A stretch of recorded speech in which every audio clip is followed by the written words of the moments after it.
आप सबको सादर प्रणाम। मैं पूजा नौटियाल टिहरी गढ़वाल के पट्टी नैलचामी के भटवाड़ी गांव से, और इस वक्त हूँ मैं अपने खेत में। और आज हम बो रहे हैं गेहूँ। 3-4 दिन पहले मैंने पानी लगा दिया था खेतों में, और अब गेहूँ बोने लायक हो गया है। आप मेरे साथ इसी तरह बने रहें। ये मैंने गेहूँ की टोकरी भर दी है, अब इसको मैं बोऊँगी। ये बिन्नी के लिए मैं जौ बो रही हूँ। जहाँ पर धान की पौध होती है वहाँ पर जौ बोए जाते हैं, क्योंकि जौ जल्दी हो जाते हैं और गेहूँ लेट होता है। ये तो अप्रैल से पहले ही हो जाता है, और अप्रैल में हमारे यहाँ धान के बीज बोया जाता है, इसलिए यहाँ पर जौ डाल रही हूँ। ये देखिए आप, अब मुझे बोते हुए।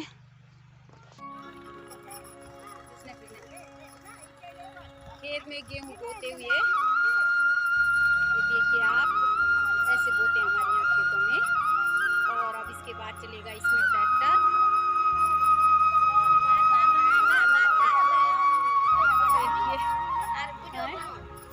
ये खेत है चौरा वाली सासू जी का।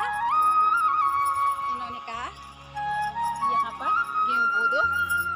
मैं घना बोती हूँ, मेरे बोए पता नहीं कैसे होते हैं।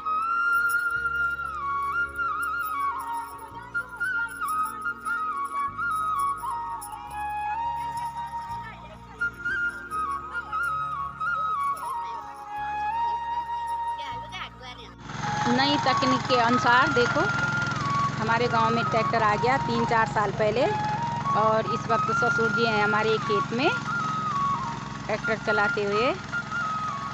बीज मैंने बो दिया है, देखिए आप। और खेत कैसे हमारे बिल्कुल गांव के नज़दीक, ऊपर गांव और नीचे खेत। हाँ,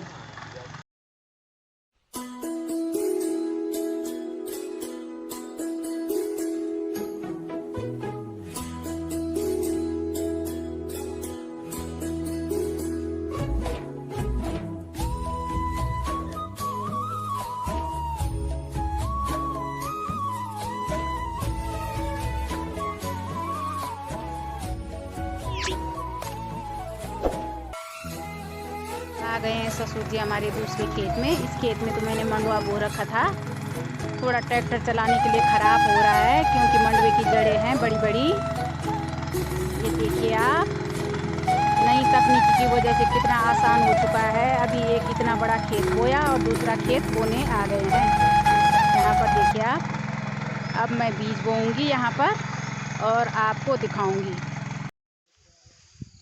हम हैं इस समय खेत में कुदेठे काटते हुए, और चौरा जी ने भी की मेरी बहुत मदद।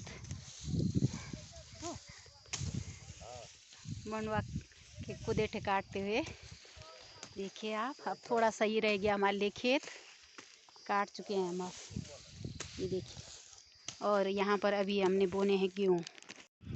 अब पूरा खेत कर चुके हैं हम खाली, पूरा घास काट दिया हमने कोदे का। यहाँ देखो, पूरा खेत खाली कर दिया, और ट्रैक्टर भी यहीं पे खड़ा कर रखा है ससुर जी ने। इस समय धूप हो गई है, इसलिए खाना खाने के बाद आएंगे यहाँ पर। और ये देखो, कुदेठे का पूरा न्यार। ट्रैक्टर आने की वजह से किसी ने बैल नहीं रखी है। ये सारा हमें पहले सुखाना पड़ेगा और उसके बाद जलाना पड़ेगा। वैसे इसकी अच्छी खाद हो जाएगी खेत के लिए। यहाँ देखो कितनी ढेरें लगी हुई हैं। इतना सारा काटा हमने सुबह से आज, पतिदेव की मदद। और यहाँ देखो आप, सेरे में कितनी चहल पहल। माता बहनें गोबर डाल रही हैं, और देवर जी ट्रैक्टर चला रहे हैं। और यहाँ पर हमारे खेत में ससुर जी भी ट्रैक्टर चला रहे हैं।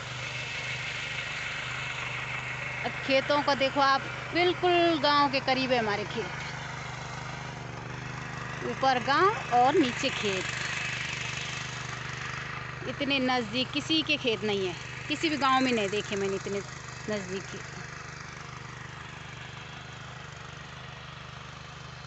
और ये सामने दिखाई दे रहे हैं चौरा गांव के मकान, क्योंकि और चौरा गांव और भटवाड़ी गांव के बीच है खेती। नहीं तो दोनों गांव ऐसे है जैसे दो भाई होते हैं, हर मदद में, हर दुख में सारी मदद करते हैं, सुख दुख में सारी मदद करते हैं। आज हमारी गेहूं की बुआई पूरी हो चुकी है और उसके बाद हमारे यहाँ पर बिनने वाले खेत में ऐसा करते हैं। बिनना मतलब जहाँ पर धान की पौध बोई जाती है उसमें ऐसा करते हैं, ये मेंढ रख देते हैं। ये देखो मैंने अलग अलग क्यारी बना दी हैं, 4 क्यारियाँ बना दी हैं मैंने। इन मेंढों से तो एक तो ये सुविधा होती है, उस टाइम पे पानी से ये घुलती नहीं है क्योंकि ये मजबूत बनी रहती हैं। और एक सुविधा ये होती है कि अलग अलग धान बोने के लिए, जैसे इस क्यारी में मैं अलग बो दूँगी, उस क्यारी में अलग और उस क्यारी में अलग, तो हमें ये सुविधा मिलती है। इसलिए हमारे यहाँ पर ऐसा करते हैं। अब करीब करीब हमारे गांव में गेहूँ सारे लोगों ने बो चुके हैं और हमने भी आज पूरे गेहूँ बो दिए 3 खेतों में और इस मैंने भी रख दी। इसी के साथ मैं अपना वीडियो समाप्त करती हूँ। लाइक कीजिए, कमेंट्स कीजिए और शेयर कीजिए और मेरा चैनल सब्सक्राइब कीजिए। जय देवभूमि।